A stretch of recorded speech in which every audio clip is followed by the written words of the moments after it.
I fell in love with my daughters at the same time I think I fell in love with my wife, Sure, and it sure. just all happened so organically. And the aha moment for me was when Ariana was 5 and she came to me and she asked me, "Can I call you dad?"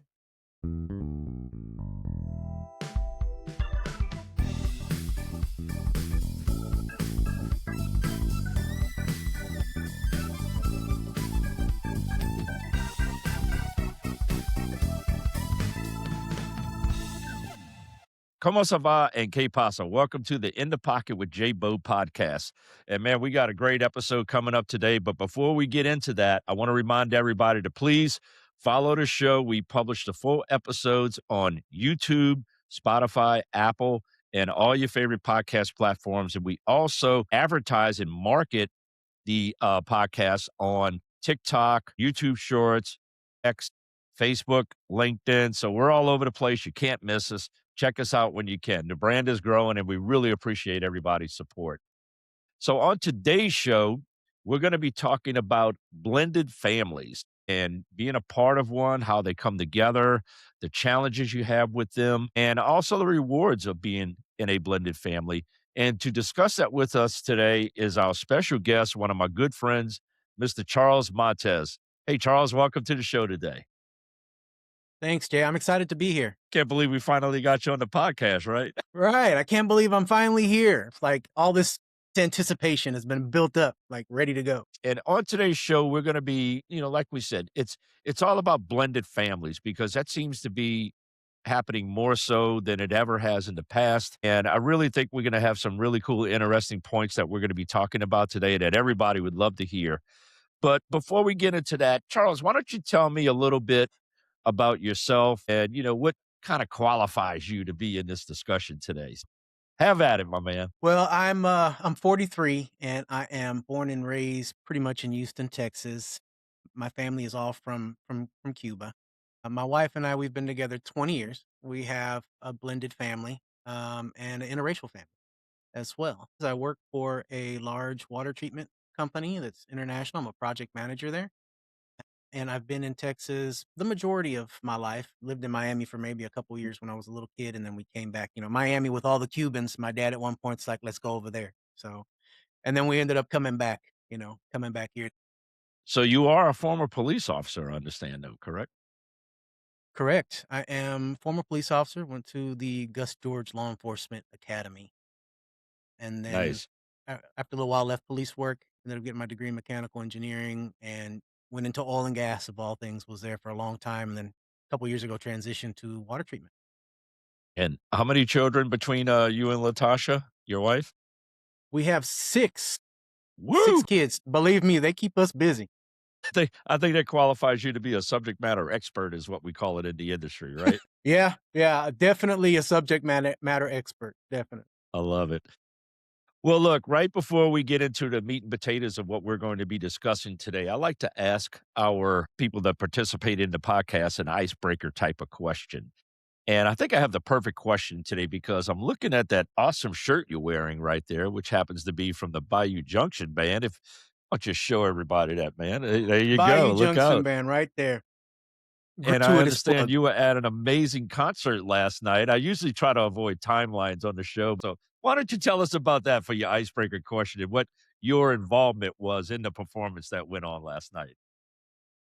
So last night, I got the privilege of being able to hear live and in person the Bayou Junction band, and it was a blast. I got to be the filmographer, so I was broadcasting simulcast live on both my TikTok live and In the Pocket with JayBo's TikTok live, and able to get into the mix and get into the performance and videotape and get up close and personal and get to know everybody. And it was just a fantastic, fantastic event.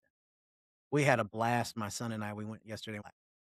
Well, I can tell you the band really enjoyed meeting you, and we saw some of the, video clips this morning, a video that you did for us last night, and it was simply nothing short of amazing, so we really appreciate it, and like I said, the band really welcomed you in, and you were a great part of everything that we went and helped provide some memories for us that we can share with a lot of people. We thank you for making the road trip up to come see us, and we got to meet your son, CJ, so that was cool as well, And, again, just a lot of fun last night, and, I know all the Walk Nation group from TikTok was watching it as well, and we had, Shop Girl and Mama Mare with the moderators, and I know Miranda and Walker and Triple T and everybody else, was really helping out a lot and watching everything. If y'all notice, I'm trying to give a lot of little shout outs here to all of our peeps. And I know I'm missing some people at Country Sunset. We Nanny, for sure, one of my favorites. I love Nanny. And just a really good time with everybody. Cuz Miranda and I know my TikTok niece Morgan was in there too. So a lot of Mhm. good people. And I think they really helped promote everything out for the gig last night. But man, what an awesome, amazing time. I think you had some jealousy last night too, because you dedicated that song to Shop Girl, and then later on Walker's Live, it's like, "Oh, well, Shop Girl got a whole song dedicated to her." So, I can yeah, see yeah. Walker leaning into the camera going, "Shop Girl got a dedication." Yeah, we did a Sweet Home Alabama. Big Juan called it out, and I thought that went over really good. So she's a big part of helping us out with some things on TikTok. So it was really cool for her to be a part of that experience with moderating on the live performance with her and Mama Mare too. So they did outstanding jobs, and we can't forget who Kimmy Poo, and we can't forget Nurse Mom. I know I'm forgetting somebody here, John. Let's get into the meat and potatoes of what we're going to talk about today, which is being in a blended family, the challenges that come with it, the rewards that come with it, and just the day to day things that you see. And I know Charles is a big part of that, with Charles being Hispanic, his wife's African American. And so they run into some cultural things as well. And Charles, I think, on my side, I'm in a blended family as well That's right, because Jay. my wife is Hispanic. We still believe Carlos Santana might be her dad, but we're not sure yet. I'll get hit over the head for that. I'll pay for that later. And I'm Caucasian, of course. All kind of fun things there, and we got some really fun stories that we're going to share. But we also got some, challenges that have happened, and how do you handle those types of things? I got my notes here, Charles. I'm ready, man. I came prepared for you today. Okay, so let's roll with the first one. You and your wife came into your relationship. From what I understand, she had two little ones at the time. And walk us through how your blended family actually came together. How did y'all meet?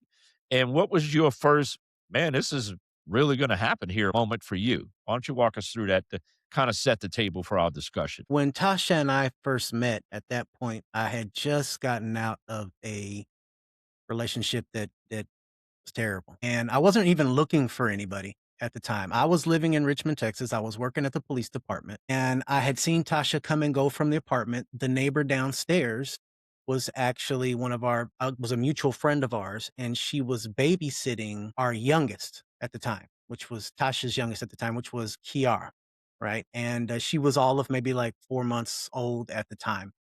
Okay. And at that time, I actually worked nights at the police department. So during the day is when I caught sleep. And like I said, I had seen Tasha coming and going, Mhm. you know, but when she would leave Kiara at the house, Kiara would just start screaming and Right. crying and screaming and crying. Mind you, I'm upstairs. I can't get any sleep.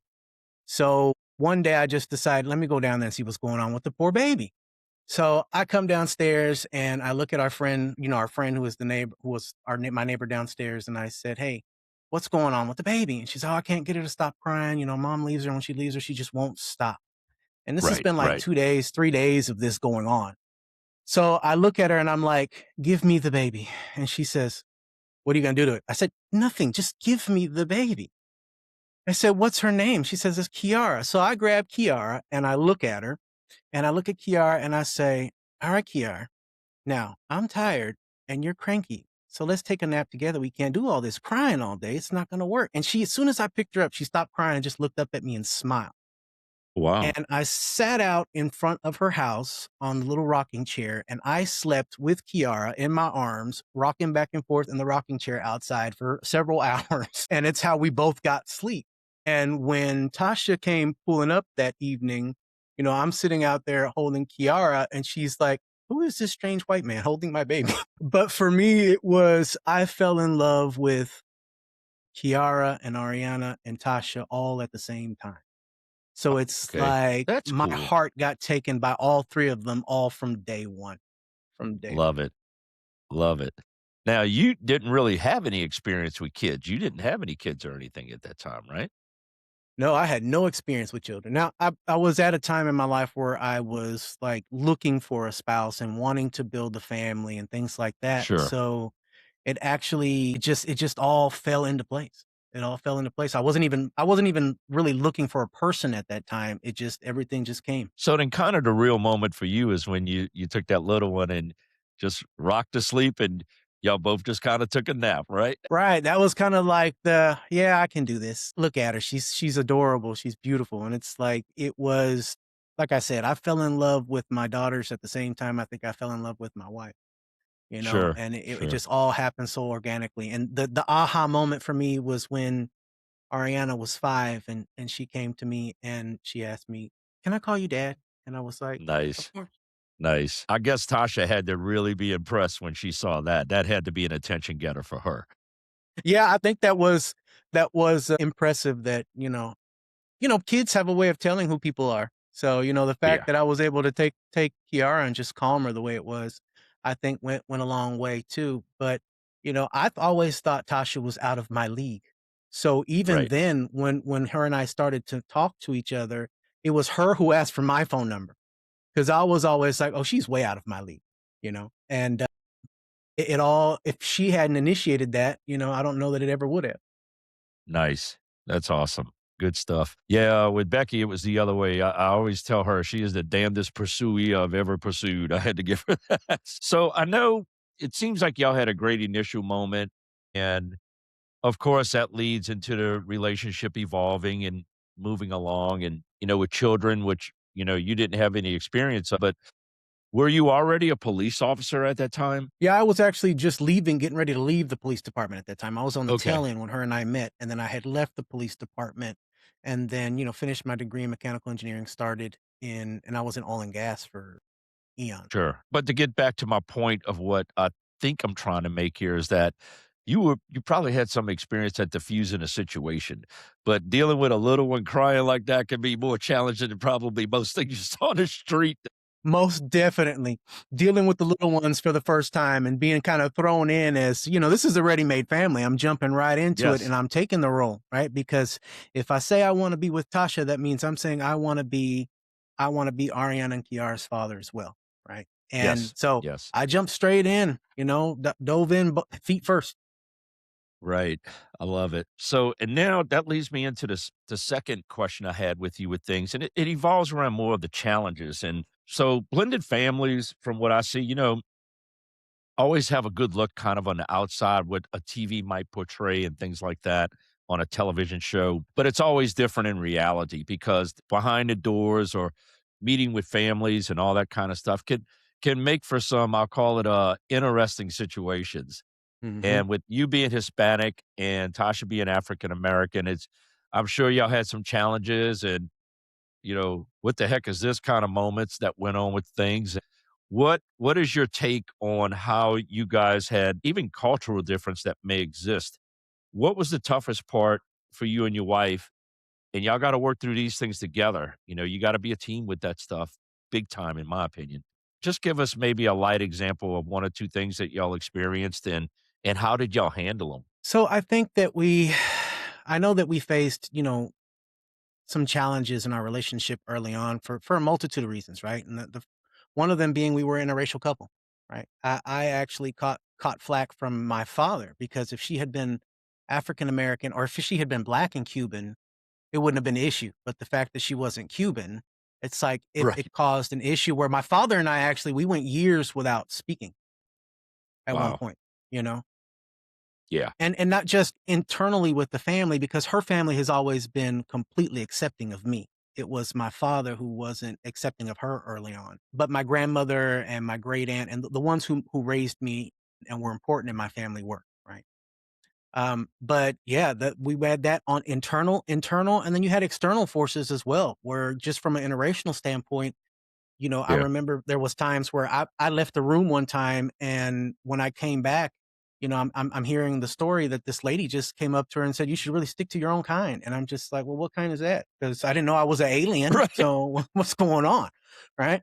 So So yeah, it definitely has its challenges and its struggles from an interracial standpoint and also from the blended family standpoint. My fear was always like, I don't want any of my children to think I love them. I love one more than the other because I love them all equally with all of my heart and I would die for every last one of them. And I know I've shared with you personally that my connection and my relationship with my children is very important, but even more so with my oldest from Tasha's first marriage, right? From Ariana, she came to me and chose me to be her father because she knew her biological father. Kiara really didn't. But out of all the kids, Ariana had a choice, and she came to me and chose me as her father. She came and, "Can I call you dad?" Right? And that was, like, the moment for me where I was like, "Of course."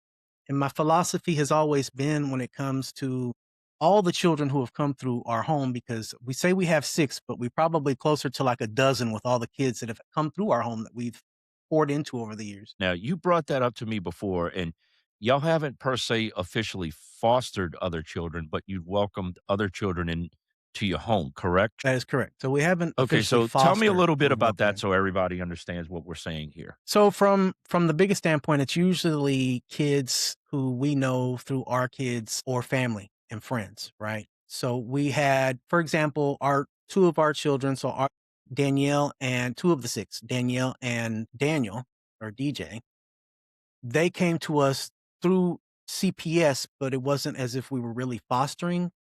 We got involved because we knew the family, and at the time, it was Okay, 3 children, and we took all 3 so they would stay together, and after about a year and a half, their biological mother did everything she was supposed to get her kids back, but the option was left to Daniel and Danielle, "Do you wanna go back or do you wanna stay?"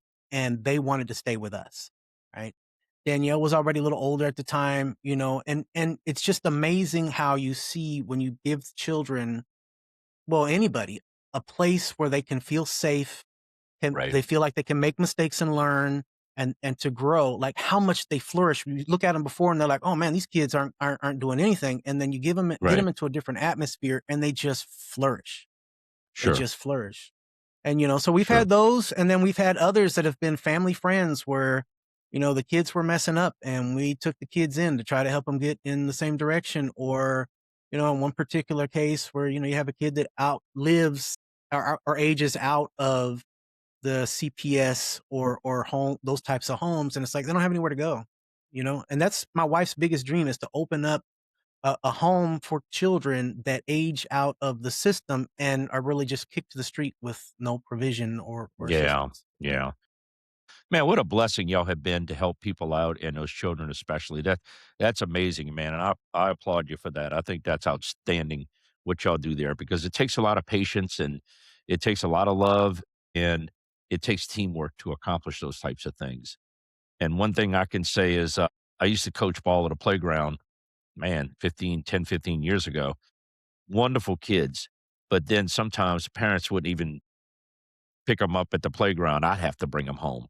And then I drop them off and I'm like, this kid don't have a chance. He don't have a chance. And I would just see what was there, what was going on. And again, good-hearted, good kids. But if they are in a good environment, at least they're going to have an opportunity to flourish. And it's all about having an opportunity, especially when you're young like that. And I think what you and Tasha do is y'all are providing a nurturing environment and you're providing a means for them to have opportunities, which is fantastic. I'm really, really glad you shared that with us today. I So will talk to tell me a you little bit. What's that? I will tell you, we do feel from time to time like we're everybody's mother and father. We're everybody's Sure. mom and dad, right? And Right. and even when we go with our children and we go to events that they're having with their friends, whether it's games or events or whatever, it's like we become the pseudo parents for all the kids there, and then we show up so that someone is showing up for that whole little group of friends because they don't always have the support system where somebody's going to show up for 'em. And then I Right. remember as a kid, even myself, like, I played football, I was in swim team, like, I qualified for Olympics as a swimmer, Nice. I was in band and all that stuff, but nobody ever came to support me. So I gave up a lot where I was just like, "Yeah, I don't wanna do it," because that's feeling of looking out and nobody's ever there to support me, and we've Sure. tried to change that with our kids, and then with their extended friend group where somebody's there to support them. It's like we are the soccer mom and dad with all their Right. events. Like I said, that falls under that nurturing category, which you guys are bringing to the table, and I think that's wonderful that you guys do that. So I wanna build on something you said, the stereotype things, and you said about your father and, y'all didn't speak for a while, and I'm finding the generation today, of course, is a lot more accepting of those types of things, and it's just how you were raised.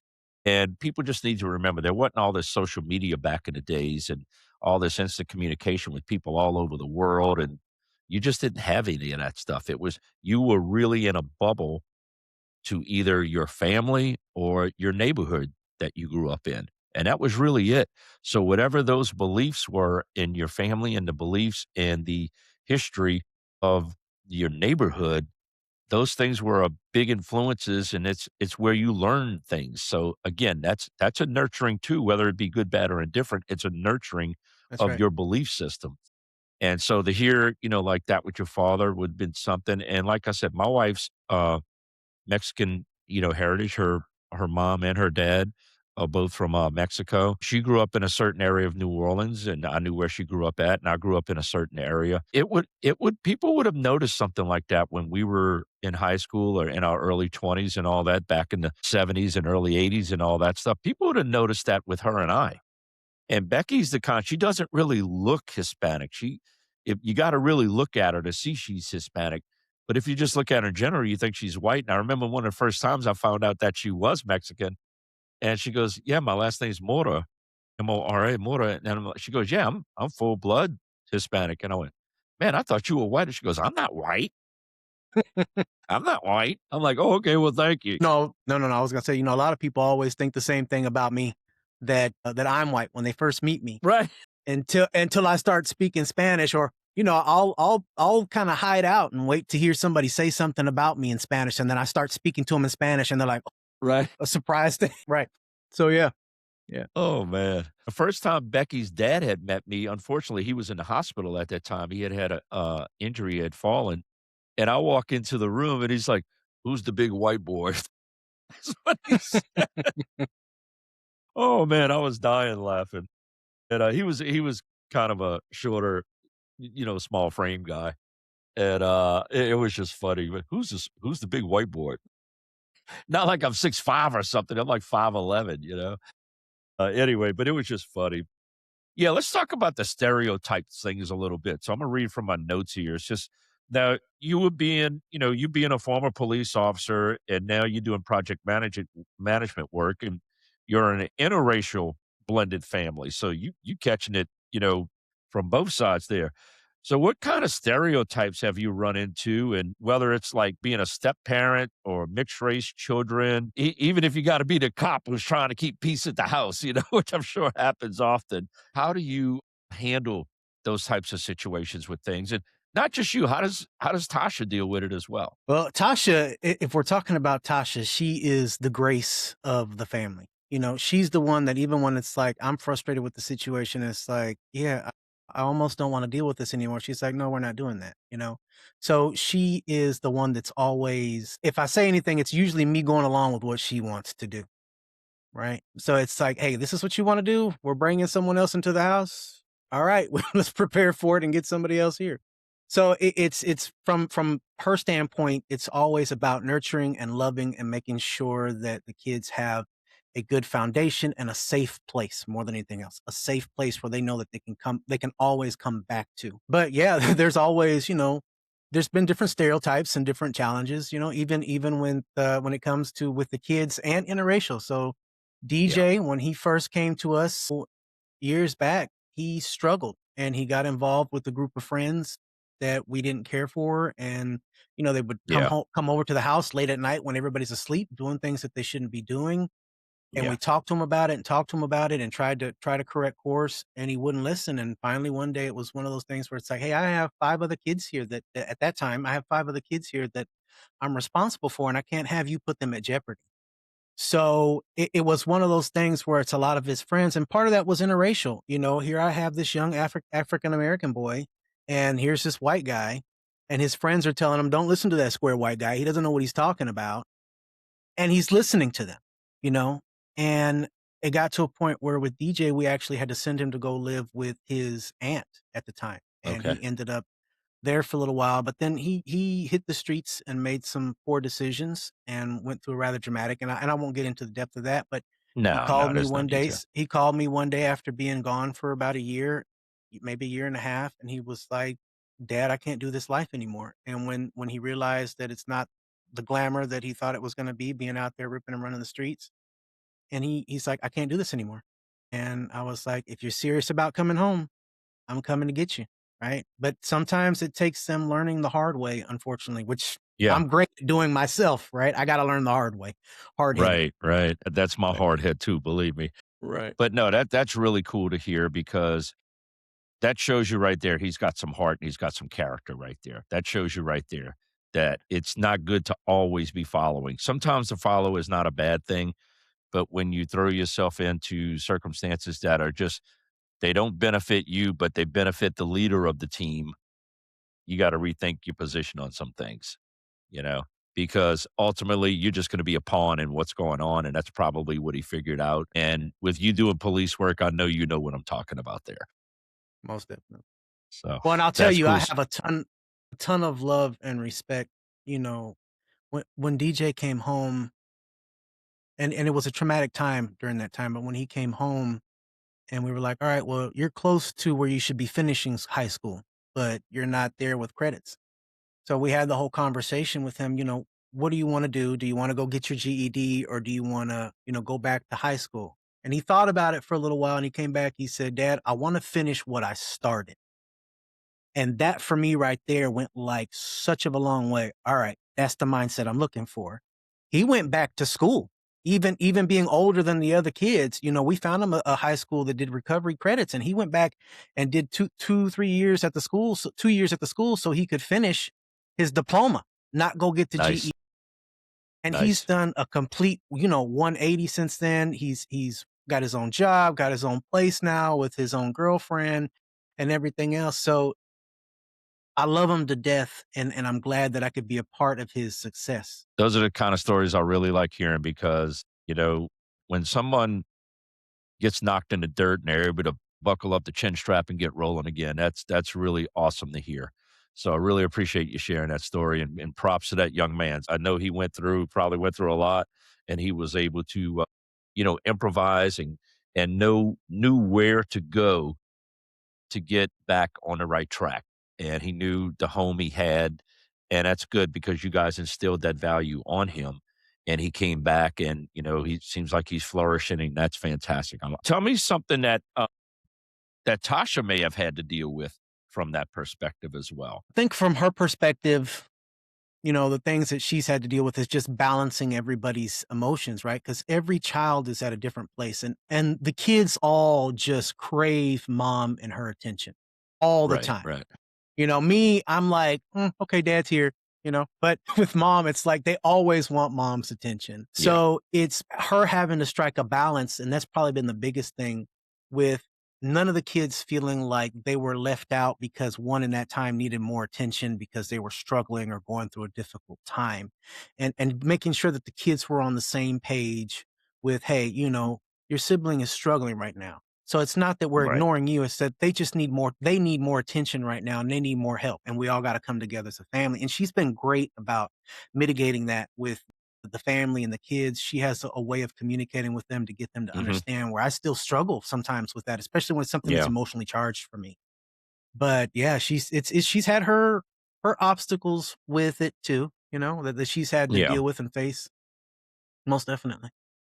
Well, I want to close out this block with you guys are a tremendous success story as far as I'm concerned when it comes to raising the children and bringing in the blended family and also other kids outside of the blended family. So, I mean, this is like a blended extended situation that you guys have. But, I also want to remind people that there's also many, many, probably almost a larger percentage that it doesn't work. And it's unfortunate that that doesn't get more attention that it really needs, especially when it comes to dealing with children. And one thing I've also, and this is just my opinion as an older guy right now, is I see a lot of parents that want to be their children's friend. And man, that is to me, that's not a good path to go on because you're enabling, there's not really as much accountability. And to me, the big thing, there's no fear of consequences. And when 18, 19, 20, 21, early 20s start hitting and you're out in the real world, Jack, good luck with that because they're going to treat you 180 from what you've been getting treated. And they're going to have a problem adjusting in regular society or being a productive member of society because there were never any consequences. There was never much accountability. And you know, did they have that safe haven place that they could be in that's nurturing and caring? And you guys are providing something like that. And I know there's many, many other families that do that type of stuff. So a lot of Man, none things of the us. hard way. I'm a big believer in limiting the phone time. I'm a big believer in limiting the social media time for kids. They shouldn't even have their phones in school. I mean, those things should be turned in when the school day starts and picked up at the end of the day, as far as I'm concerned because we got through school and didn't have any of that crap, right? You know, so That's hey, right. Nobody knew you where we know. were half the time. So let's transition a little bit. I want to get out of all the doom and gloom kind of things. It almost seems like we're talking about, but let's get into the rewards of things. After all these hard parts, talk to me about what do you think is the best thing and the most fun, enriching thing to you with being in a blended family, but in your case, Charles, a blended extended family. So talk to me about that a little bit. Let's talk about the positive sides of this type of stuff.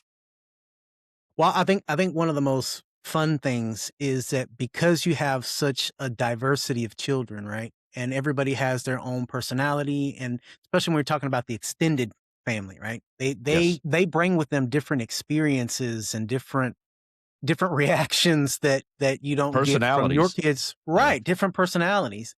And being able to take all those personalities and meld them together and, seeing how everybody plays off each other and loves on each other, and that to me is like the biggest thing. I will say that no matter what, when I look at all of my children, regardless of whether they are related by blood or not, I can tell you with what utmost 100% confidence that if I died tomorrow, I would die with peace and knowing that they all are gonna be there for each other no matter what, and love each other and take care of each other, and that there is no division because of anything. sure. And one other thing I want to add that's the rewards of being in a blended family like this, and this might have a little tone going into the racial part of it, but the food, because my mother-in-law cooks really good, brother. I always tell Becky it's the second best I ever had because her mother always makes the best that I've had. But man, the So food is just unbelievable on the Hispanic side. And what's great about my wife and my mother-in-law is that they grew up all in New Orleans as well, for the most part. So they know how to cook all the traditional Spanish, Mexican dishes good, but they also know how to cook all the New Orleans stuff good. So ugh. that could be dangerous, brother. Who are you telling? Like, my wife is a Man. phenomenal cook, and what's funny is, I think that a lot of the flavors there's a lot of things that cross over between, Yeah, like, there's what you some would consider, crossover, like, without African, a doubt. right, between, like, African American and Cuban and stuff like that, but I knew my wife loved me. My grandmother passed years ago, and she left me her cookbook. And Okay. I knew my wife loved me when she would sit there and go through that cookbook that was from the '50s, all in Spanish, and translate the recipe, my grandmother's notes, and everything, and make a dish that when I came in, it would just bring me back to being a kid because the house smelled Yeah, like my grandmother was cooking. And I walk yeah. in and I take a bite, and it would almost put you at tears because I was like, "This tastes exactly how my grandmother would have made it." And it's like, so yeah, man, kudos to having someone that can cook. Right, exactly, and my wife cooks really well, but boy, her mom is amazing. We call her Gma, her mom, we call her Gma, Gma. and, she's an amazing lady, but boy, she is funny, but man and she's a little bitty thing, she's like 4'11", maybe 100 pounds soaking wet. She can cook, brother, when I go over there, it's like I'm bringing like my buddies from the gym that you met yesterday, I feel like I'm bringing that whole crew over to come over to eat, that's how much food she's got, and she calls me J-Baby. J-Baby. So, but I gotta say, the biggest reward, in my opinion, of being in a blended, multiracial type of family is the food is just amazing. That's what I love. Yeah. All kinds of flares and flavors. Yep, no doubt. The food and the music, because I love all kind of music, of course, and, we really have a lot of fun together over the years, and I wouldn't trade it for anything because it's just been simply awesome. I ju really, really appreciate and, there's been a couple times when she had some of her cousins over to mom's house, and here comes white boy Jay in there, and I know I'm getting the stares, from Automatos in the room. But within 10 minutes, we're all loving up on each other, having a good time, but in the first, I see the glances and everything. Becky's never had to deal with that as much because she doesn't really look so much Hispanic, kinda like you a little bit. That's not the first impression you get when you see them, and so she doesn't really have to deal but I noticed it a couple of times, but again, I think it was once or twice, and it wasn't anything intimidating. To me, it was almost funny. And I just enjoyed it, but I like watching people's reactions when they first meet people and things like that, so I thought it was a kick, you know? Most definitely. Let's get into, wrapping up some things here. I know you're about 20 years younger than me, and, we both made blended families work, and it doesn't like anything, it doesn't come without its trials and tribulations, but it also you work at things and you're gonna have the enjoyment and the fulfillment and the love of being in those types of relationships. So, as somebody listening right now, and it may be a younger person, it may be an older person, a different stage or a latter stage of their life, and they're looking at stepping into a blended family, or who might be struggling in a blended family right now. What's one piece of real practical advice that you would give to someone out there in that situation? From a father standpoint, I will say love unconditionally, even if you don't feel like it's reciprocated at the time. So, Okay. regardless of what they say, what they do, how they behave, love unconditionally and let the ego go out the window because at the end of the day, we're the parent. We have to set the tone and we have to be the one to continually keep pushing that message to them that it doesn't matter, I love you. It doesn't matter, I love you. You can hate me, that's fine, but I love you. And you have to let ego go out the window, which is something that I struggle with early on in many areas, and still have my struggles with today, but you have to let ego go out the window. If you want to be successful in a family that especially when it's blended, you have to put you have to be humble. You have to put yourself aside, but understand that there's more at stake than just your feeling. Well, I can tell you from the story you told me about DJ, correct? Yeah, the story you told me about DJ, if you would not have loved unconditionally and shown the relationship that you were offering to DJ, he probably would have never called you. And look where his life may have been if he did not have that safe place to call. And the reason he did is because you established with him, "Hey, I don't know what you're going through, but you're part of my family now. You're part of me. I love you and I'm here for you." And if it wasn't for you doing that, you may not have gotten that call because he may not have felt he had anywhere to go. And you got to think about those things because if it wasn't something that you weren't proactive about, it might not have ever happened. And the situation and the results might not be as positive and encouraging as they are right now. Well, yeah, my wife and I are big about we believe in second chances and third chances and fourth chances and fifth chances. So it's like we never want to write anybody off as if, oh, they're too far gone or they're lost. There's sometimes you have to take a step away from someone, and deal with them with the long handled spoon, so to speak. But it's never one of those things where it's like we're just gonna write somebody off altogether. Sure.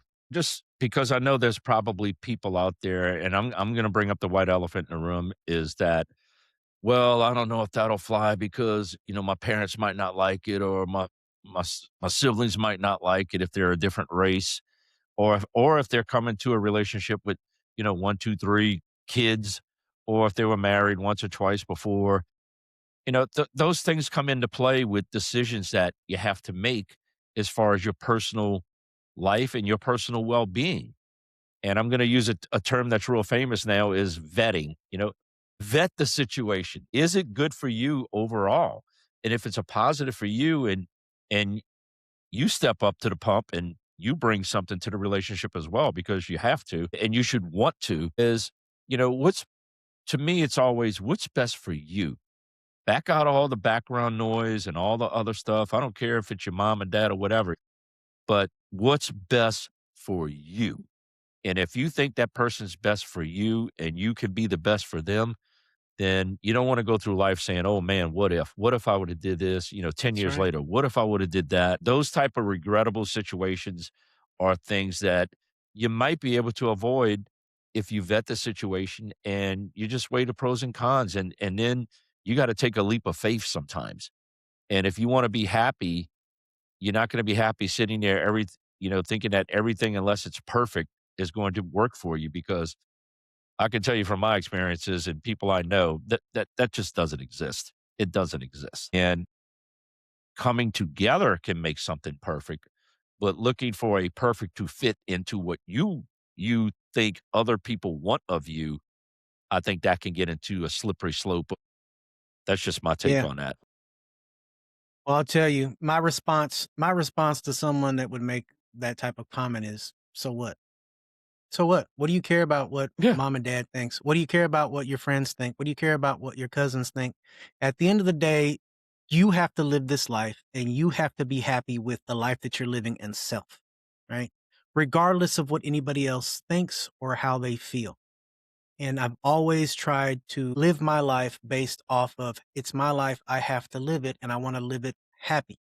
And to live it happy, this is what I want. And I'm not going to let other people dictate for me because of their viewpoints or how they feel where my happiness comes from and how it builds. sure. You may not agree with me living my life the way I live it. That's fine. You're That's allowed fine. to Yeah. agree to disagree. But at the end of Right. the day, it's my life and I got to live it. And I think the world would be a lot better place if everybody could just take a deep breath and just say, "It's okay if we disagree. That's That's fine." right. But don't ruin a relationship over something that you really don't have control over that you're disagreeing about. And you just have to sit back and really think about those kind of things and give it some time. Don't do snap judgments on things. I appreciate the advice you gave there. And do you have anything else? Did we miss anything today with this, Charles? No, like I said, my biggest thing with all of it is, if this is something that you wanna be a part of, something that you wanna do, and these scenarios are becoming more and more real nowadays, right? You just gotta love unconditionally, and you gotta even though I may fuss from time to time about, "I've gotta do this and then that and that," I'm still doing it. Right? That's I'm life. still That's doing it life, man. because I love him and I wanna do it for him, regardless of whether it feels inconvenient at the time. So my thing is just love unconditionally and you have to put ego you have to check ego. You have to check ego. Right. You got to check your ego is what you need to do. Mhm. Well, man, I think this has been a really eye-opening subject for me today, and I hope everybody out there really enjoyed it. And I know we're gonna do a big push with all our TikTok people with Walk Nation out there to get this out to everybody, and I hope all of them enjoy it as well. But this is a subject where I like to have at least 1 or 2 subjects every season with the podcast where we're talking about, real issues that everyday people go through, and we're everyday people, and you sure are for sure, as Charles. And, again, I really appreciate you sharing some of your personal sides of your family and things that y'all had gone through, and you and Tasha. And, again, I salute both of y'all. Great job that y'all doing with the children and the kids and providing that's I like to call it the safe haven, the fortress of solitude if you need to have that sometime because kids need that, but they don't need it 24/7. They got to be out doing things. And like I told my boys when they were little, you're going to play an instrument, you're going to play a sport, so you better figure it out soon. So Right. I You was gotta do very, something. very hard on that. And they both have done well. So really proud of them. And I know the environment that you and Tasha are putting out there for these young people is outstanding. Thank you for inviting us in and willing to listen and get my point of view, and it was great getting to hear your point of view and the kind of the parallels and parables that you had with your family as well. So I Yes. I really do appreciate you, allowing me to come in and speak. Well, it's been our pleasure, and I can tell you, you've done a great job. I might have to have you back as a co-host or something, man. We'll just have to look into that, man. I'm ready whenever you are. Ready All whenever you are. right. I want to remind everybody to please follow, subscribe, and we're on all your favorite podcast platforms. We primarily ask people to check us out on YouTube and on Apple, but we're also on Spotify, Amazon Music, and iHeartRadio. We advertise and market the podcast on TikTok, YouTube Shorts, X, Instagram, LinkedIn, and Facebook. So there's no reason for you to miss us. We love hearing your comments. Thank you for being on the show today. And you know how we always end every show, Charles? You ready? We're Right. going to catch y'all on the flip Flip side, baby, side. for the next episode of In the Pocket with JayBo. Thank y'all very much. Thank you, Charles. Thank you, Jay.